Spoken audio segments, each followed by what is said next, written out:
semuanya, kembali lagi nih sama aku Putri Amalia, mahasiswa di Fakultas Hairul, Fakultas Ekonomi dan Bisnis Korea Manajemen.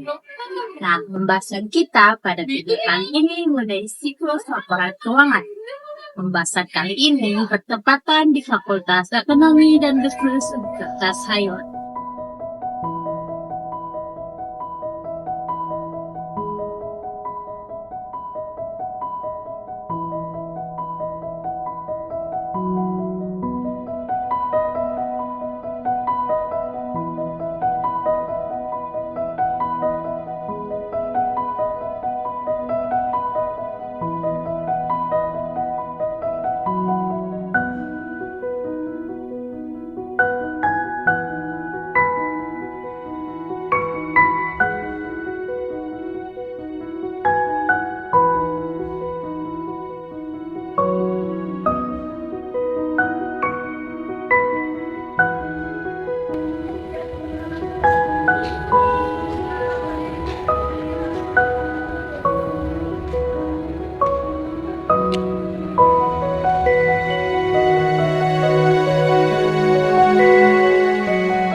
Hayon.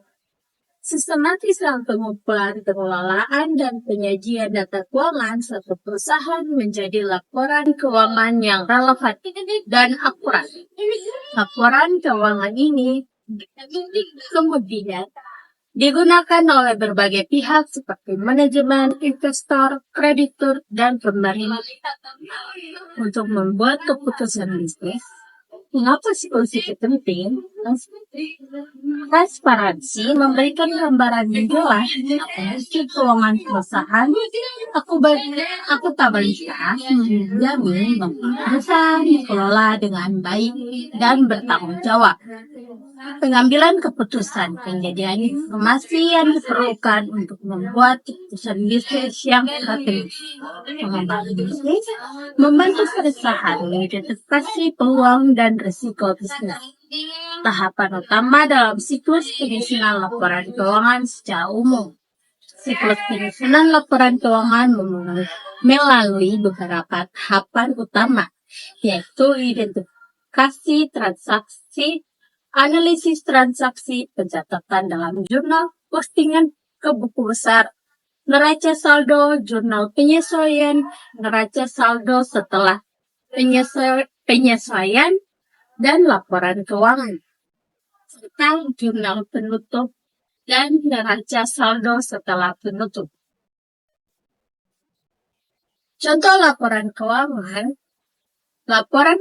yang umum dihasilkan dari siklus di antara lain, laporan laba rugi menunjukkan kinerja keuangan perusahaan selama periode tertentu. Neraca menunjukkan posisi keuangan perusahaan pada suatu tanggal tertentu. Laporan perubahan modal menunjukkan perubahan pada modal pemilik selama periode tertentu.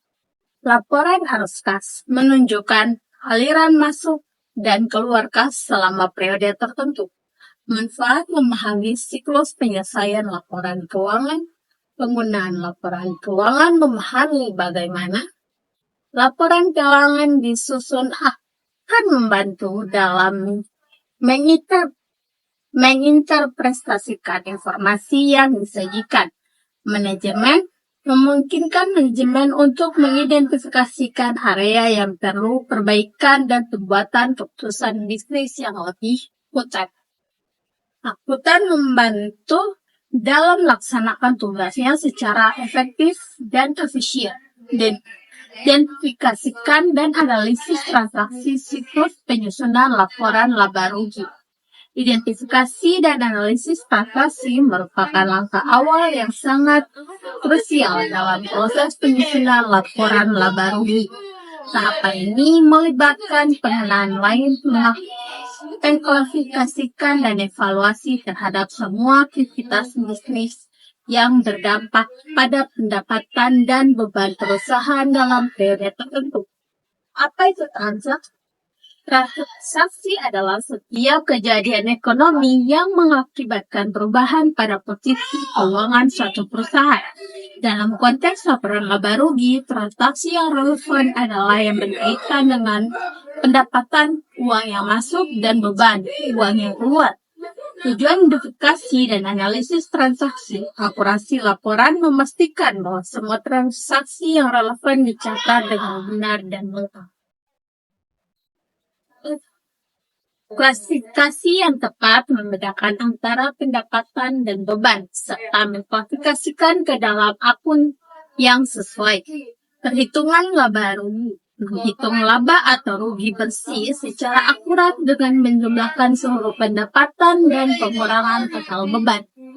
Proses identifikasi dan analisis transaksi. Pengumpulan data, pengumpulan semua bukti transaksi seperti faktur, penjualan nota pembelian, slip gaji dan bukti pembayaran, analisis transaksi, menganalisis setiap transaksi untuk menentukan jenis transaksi, apakah transaksi tersebut merupakan pendapatan atau beban.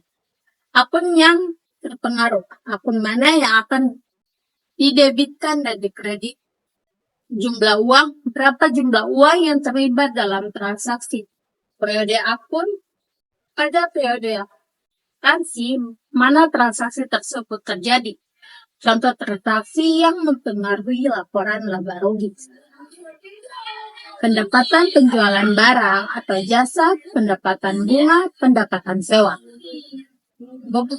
Beban pokok penjualan, beban gaji, beban sewa, beban depresiasi, beban iklan, pencatatan dalam jurnal, jenis-jenis jurnal. Jurnal umum. Jurnal umum digunakan untuk mencatat semua jenis transaksi.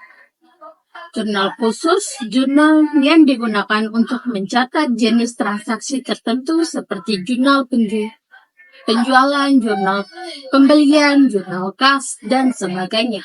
Format jurnal umum, tanggal, keterangan, debit, kredit,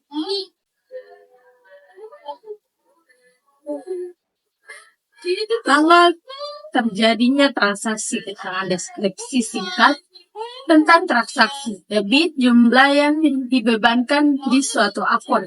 Kredit, jumlah yang dikreditkan di suatu akun. Prinsip pencatatan dalam jurnal. Debit dan kredit. Setiap transaksi harus memiliki jumlah debit yang sama dengan jumlah kredit. Akun yang terpengaruh. Setiap transaksi akan mempengaruhi minimal 2 akun. Aturan debit dan kredit.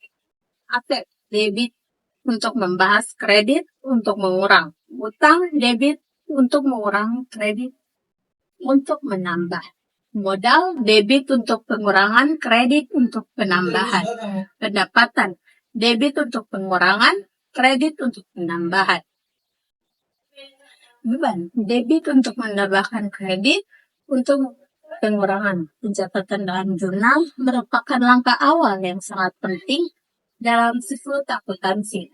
Dengan memahami prinsip-prinsip pencatatan dalam jurnal, Anda dapat memastikan bahwa transaksi keuangan perusahaan dicatat dengan benar dan akurat. Pembukuan ke buku besar atau posting. Dalam siklus penyusunan laporan keuangan, pembukuan ke buku besar atau yang sering disebut dengan posting adalah proses pemindahan data transaksi dari jurnal umum ke akun-akun yang sesuai dalam buku besar. Jika kita membayangkan jurnal sebagai buku harian yang mencatat semua transaksi secara kronologis, maka buku besar adalah lemari arsip yang mengorganisir semua transaksi berdasarkan jenis akunnya. Mengapa posting penting? Pengorganisasian memungkinkan kita untuk melihat saldo akhir dari setiap akun secara individual. Dasar laporan keuangan, informasi dari buku besar digunakan sebagai dasar untuk menyusun laporan keuangan seperti neraca dan laporan laba rugi. Analisis keuangan. Dengan melihat buku besar, kita dapat menganalisis kinerja keuangan perusahaan secara lebih detail. Proses posting, identifikasi akun, tentu akun mana yang akan didebitkan dan dikreditkan berdasarkan informasi dalam jurnal. Cari akun di buku besar, buku akun yang sesuai di buku besar, catatan transaksi, catatan tanggal transaksi, jumlah debit atau kredit, dan referensi di nomor jurnal. Hitung saldo. Hitung saldo akhir akun setelah pencatatan transaksi. Penyusunan neraca saldo dalam siklus penyusunan laporan keuangan. Neraca saldo adalah sebuah laporan akuntansi yang mencantumkan saldo akhir dari setiap akun dalam buku besar pada periode tertentu. Laporan ini berfungsi sebagai titik pemeriksaan sebelum penyusunan laporan keuangan final. Tujuan penyusunan neraca saldo memastikan bahwa total debit sama dengan total kredit dalam buku besar. Jika tidak keseimbangan, berarti ada kesalahan dalam pencatatan atau posting. Dasar untuk laporan keuangan neraca saldo menjadi dasar untuk menyusun laporan keuangan seperti neraca, laporan laba rugi, dan laporan perubahan modal. Mendeteksi kesalahan. Membantu dalam mendeteksi kesalahan-kesalahan yang memungkinkan transaksi dalam proses pencatatan dan posting. Proses penyusunan neraca saldo. Mengumpulkan saldo saldo akhir setiap akun dalam buku besar dicatat dalam neraca saldo. Membuat format neraca saldo biasanya disusun dalam format tabel dengan kolom untuk nama akun, nomor akun, kolom debit, kolom kredit, dan kolom saldo pemeriksaan keseimbangan, jumlah total kolom debit dan kredit. Jika kedua jumlah tersebut sama, maka neraca saldo seimbang. Jenis-jenis neraca saldo. Neraca saldo sebelumnya penyesuaian disusun sebelum dilakukan penyesuaian pada akun-akun tertentu seperti penyusutan atau pendapatan yang belum diterima. Neraca saldo setelah penyesuaian disusun setelah dilakukan penyesuaian pada akun-akun. Neraca saldo setelah penutupan disusun setelah semua akun nominal pendapatan dan beban ditutup. Ke akun laba ditahan. Pentingnya neraca saldo verifikasi akurasi, memastikan bahwa data yang digunakan untuk menyusun laporan keuangan akurat. Efisiensi, memudahkan dalam menyusun laporan keuangan karena data sudah terorganisir dalam satu laporan. Analisis keuangan memberikan gambaran umum tentang posisi keuangan perusahaan periode tertentu. Jurnal penyelesaian adalah sebuah jurnal khusus yang dibuat untuk menyelesaikan saldo akun-akun pada akhir periode akuntansi.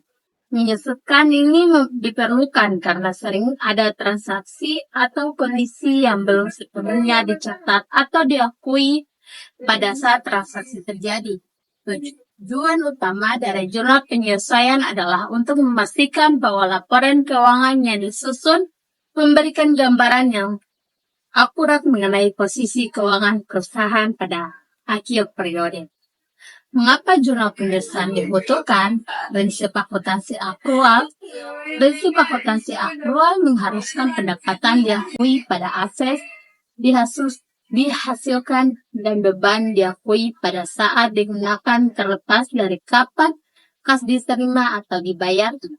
Akurasi laporan keuangan penyelesaian memastikan bahwa laporan keuangan mencerminkan kondisi keuangan perusahaan secara akurat dan relevan.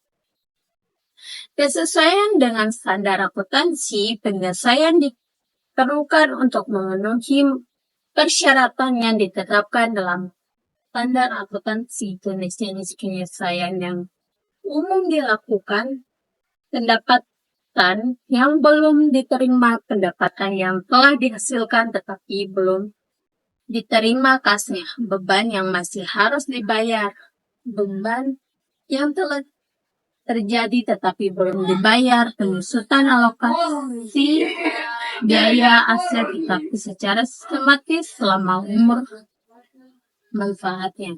Pendapatan yang diterima di muka. Pendapatan yang diterima di muka tetapi belum dihasilkan bebannya yang dibayar di muka beban yang dibayar di muka tetapi belum digunakan. Proses penyusunan jurnal. Penyelesaian identifikasi transaksi yang membutuhkan penyelesaian penjauhan semua akun untuk mengidentifikasikan transaksi yang belum sepenuhnya dicatat. Tentukan akun yang terpengaruh. Tentukan akun mana yang didebit dan dikredit. Hitung jumlah penyelesaian. Hitung jumlah yang akan disesuaikan untuk setiap transaksi. Buat jurnal penyelesaian. Catat penyelesaian dalam jurnal penyelesaian. Posting ke buku besar. Posting jurnal penyelesaian ke buku besar. Jurnal penutup.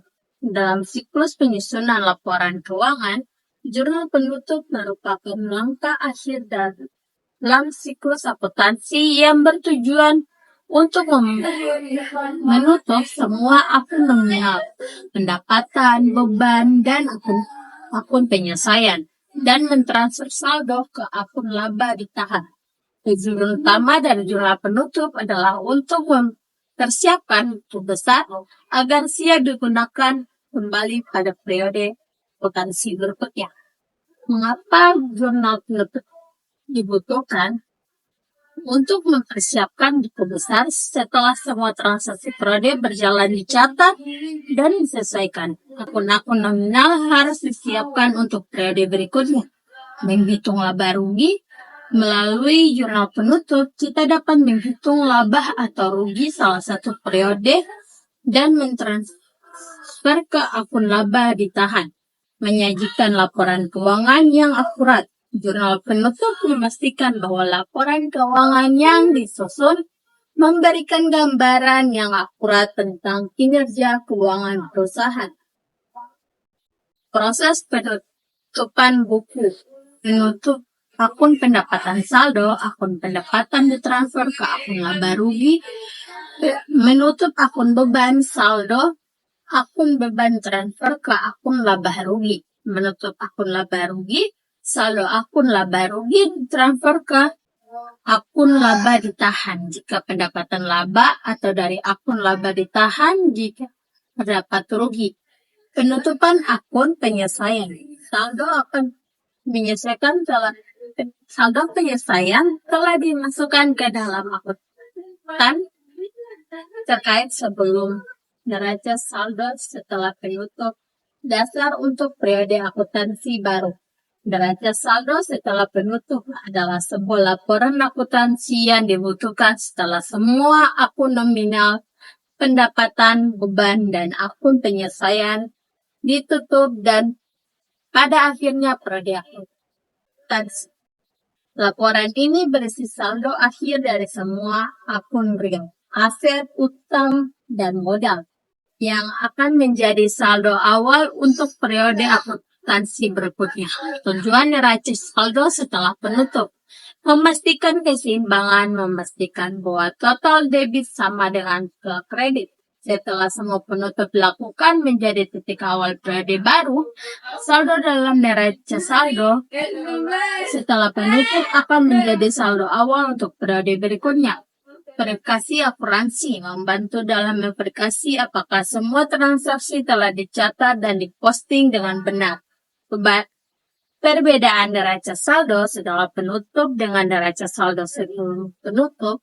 Neraca saldo sebelum penutup mencantumkan saldo semua akun termasuk akun nominal.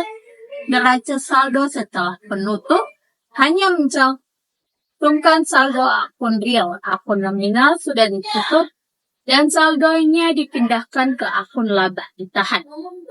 Cara membuat neraca saldo setelah penutup. Selesaikan jurnal penutup, pastikan semua jurnal penutup telah dibutuhkan dan diposting ke buku besar. Hitung saldo akhir saldo setelah semua postingan dilakukan. Buat format neraca saldo, buat format neraca saldo dengan kolom untuk nama akun, nomor akun, dan saldo. Catat saldo. Catat saldo akhir setelah akun real dan format neraca saldo. Verifikasi keseimbangan, pastikan total debit sama dengan total kredit. Contoh laporan keuangan sederhana. 1. Neraca. Neraca adalah laporan keuangan yang menunjukkan posisi keuangan suatu perusahaan pada suatu titik waktu tertentu. Neraca 1 menunjukkan informasi tentang aset, kewajiban, dan aktivitas perusahaan. Kalian bisa cek di link yang terbuka di jendela baru www.osb.id. Contoh neraca sederhana menjelaskan komponen neraca aset, sumber daya yang dimiliki perusahaannya, diharapkan memberikan manfaat ekonomi di masa depan. Contoh kas, piutang, persediaan, peralatan, kewajiban perusahaan kepada pihak lain. Contoh utang usaha, utang bank. Ekuitas, hak kreditual pemilik atas aset perusahaan setelah dikurangi kewajiban. Contoh modal saham, laba ditahan. 2. Laporan laba rugi. Laporan laba rugi menunjukkan kinerja keuangan perusahaan selama suatu periode tertentu. Laporan penyajian informasi tentang pendapatan, beban, dan laba atau rugi bersih terbuka di jendela baru deposito BW negara di link di bawah ini. Contoh laporan laba rugi sederhana. Penjelasan komponen laporan laba rugi, pendapatan hasil kegiatan operasi perusahaan. Contoh pendapatan penjualan, pendapatan jasa, beban. Pengorbanan sumber daya ekonomi yang timbul dalam rangka menghasilkan pendapatan. Contoh beban pokok, jualan, beban gaji, beban sewa. Laba atau rugi bersih, selisih antara total pendapatan dan total beban. 3. Laporan arus kas. Laporan arus kas menyajikan informasi tentang arus masuk dan arus keluar kas selama suatu periode tertentu. Laporan ini diklasifikasikan menjadi 3 aktivitas utama: operasi, investasi, dan pendanaan. Terbuka di jendela baru yang saya tunjukkan bawah ini. Sederhananya, penjelasan komponen laporan arus kas, aktivitas operasi arus kas yang timbul dari aktivitas sehari-hari perusahaan. Contoh kas dari penjualan pembayaran kepada pemasok. Aktivitas investasi, arus kas yang timbul dari aktivitas investasi perusahaan. Contoh pembelian aset tetap, penjualan investasi. Aktivitas pendanaan, arus kas yang timbul dari aktivitas pendanaan perusahaan. Contoh penerbitan saham, pembayaran uang. Komponen lain yang mungkin terdapat dalam laporan keuangan. Catatan atas laporan keuangan menjelaskan lebih rinci mengenai pos-pos yang disajikan dalam laporan keuangan. Laporan perubahan modal menunjukkan perubahan pada akun modal selama periode tertentu. Pentingnya laporan keuangan. Laporan keuangan digunakan oleh berbagai pihak seperti manajemen untuk mengevaluasi kinerja perusahaan, membuat keputusan bisnis, dan merencanakan masa depan. Investor untuk menilai kinerja perusahaan dan mengambil keputusan investasi. Kreditur untuk menilai kemampuan perusahaan dalam melunasi utang. Pemerintah untuk tujuan perpajakan dan deregulasi. Katakan contoh laporan keuangan di atas merupakan contoh yang sangat sederhana. Laporan keuangan perusahaan yang sebenarnya akan jauh lebih kompleks dan rinci. Nah, semuanya itu tadi pembahasan kita tentang siklus laporan keuangan. Semoga video tadi bermanfaat dan dapat membantu kalian semua dalam memahami tentang siklus laporan keuangan. Sampai jumpa di video berikutnya. Bye.